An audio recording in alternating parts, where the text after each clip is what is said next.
प्राचीन काल से ही समृद्ध संस्कृति और शिक्षा के लिए जाना जाता रहा है। एक वक्त था जब हमारे देश में भी ऐसे शिक्षा संस्थान थे जहां चीन, सूडान और न जाने कहां से लोग पढ़ने के लिए आते थे।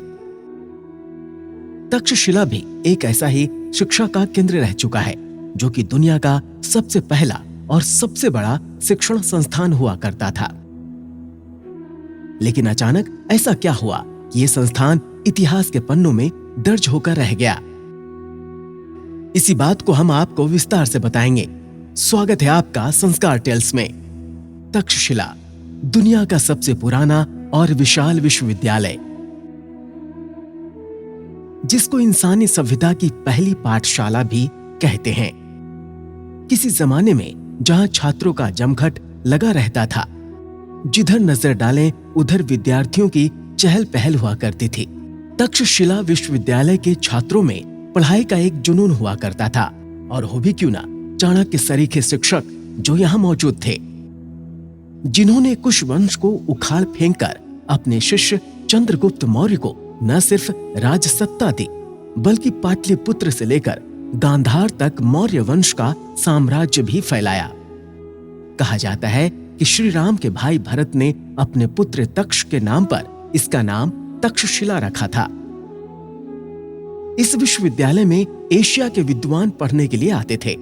यह विश्वविद्यालय तक्षशिला शहर में था, जो प्राचीन भारत में गांधार जनपद की राजधानी और एशिया में शिक्षा का प्रमुख केंद्र हुआ करता था। हिंदू एवं बौद्ध दोनों के लिए महत्वपूर्ण रहे इस केंद्र की अलग ही पहचान रही है। तक्षशिला में साहित्यिक, धार्मिक और लौकिक सभी प्रकार की शिक्षा प्रदान की जाती थी। मुख्य रूप से यहां तीनों वेदों और शिल्प विद्या का अध्ययन कराया जाता था।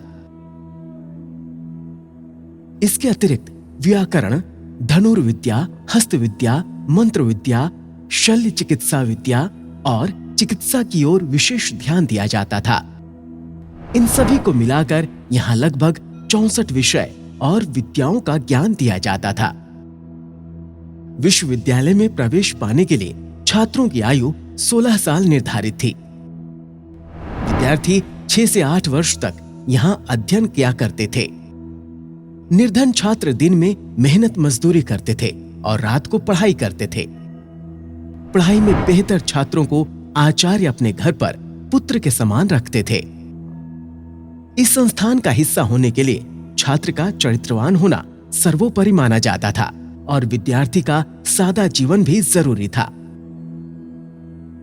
भारत के अलावा विदेशों से भी छात्र अध्ययन के लिए यहाँ आते थे। यहाँ के विद्यार्थी और स्नातक बनने वाले छात्र खुद को गौरवशाली समझते थे। लेकिन मौर्य साम्राज्य के पतन के पश्चात भारत में बौद्ध धर्म का भी पतन प्रारंभ हो गया।